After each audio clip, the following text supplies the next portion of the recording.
The great and the good of the American central banking world are off to the Fed's annual Jackson Hole conference. And this is for Fed Chair Jerome Powell. His appearance could hardly come at a more challenging moment for them. Take a look at this next report for more on this.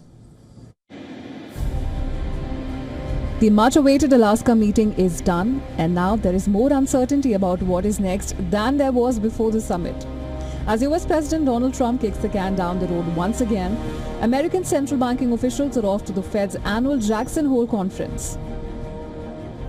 For Fed Chair Jerome Powell, his appearance could hardly come at a more challenging moment.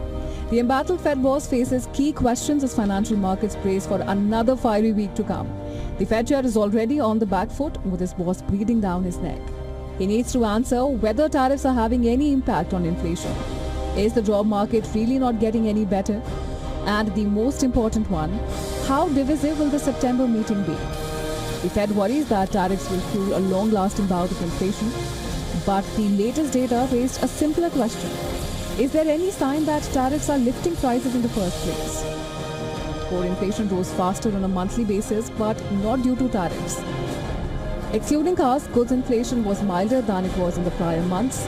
Import prices are rising as tariffs have jumped over 10 times to above 20% on average from about 2% before Trump took office.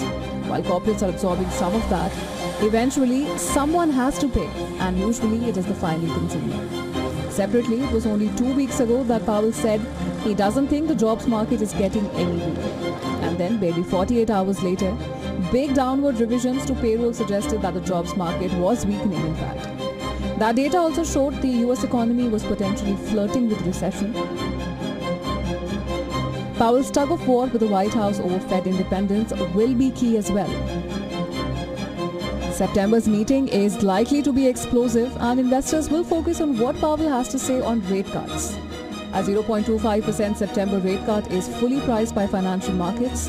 However, Treasury Secretary Scott Bessent wants a bold 0.5% cut. Will Powell push back? Where investors are more divided, it seems, is on what happens beyond September.